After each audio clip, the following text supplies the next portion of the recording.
Lepo pozdravljeni. Lep pozdrav. Pa poglejmo, kaj nam kažejo zvezde za danes. Oven. Pogovori z bližnjimi vam bodo dali misliti. Odločiti se boste morali, ali je čas, da se lotite novega področja v svojem življenju, ali še niste pripravljeni na spremembe. Bik. Zaradi slabe komunikacije boste razdraženi in marsikatero druženje boste tudi zamudili. Prijatelji vas bodo imeli še vedno radi, a pričakovali bodo pojasnilo. Dvojčka.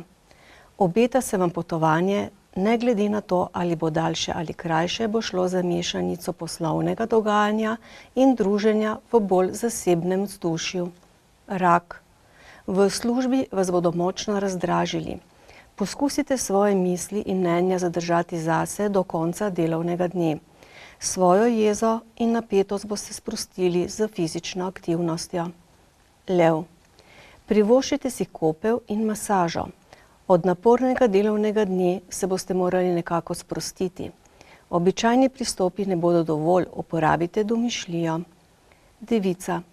Manjši spor se bo lahko spremenil v resen prepir. Raje ne začenjajte prepirov, ker jih ne boste mogli končati, vsaj ne v želeno smer. Najpametnejši odneha. Tehtnica. Dolgoročni načrti na poslovnem področju se bodo začeli odvijati hitreje. Imeli boste občutek, da ste blizu končnemu uspehu. To vam bo dalo nov zagon. Škorpijon. Po razburkanem dogajanju bo sledilo zatišje. Zaskrbelo vas bo, da se bo predvsem poslovno dogajanje nehalo premikati v pravo smer. Ne skrbite.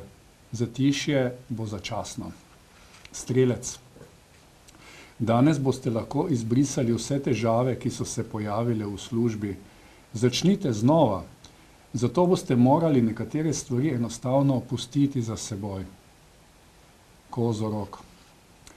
Zunanji dogodki, ki ne bodo povezani neposredno z vami, se vas bodo dotaknili. Zaskrbelo vas bo, da se nekatere stvari odvijajo kar brez vas. Vodnar. Negativen komentar ali nekaj neprijetnega, kar ste storili že nekaj časa nazaj, se vam bo danes maščevalo. Prevzemite odgovornost za svoja dejanja. Ribi.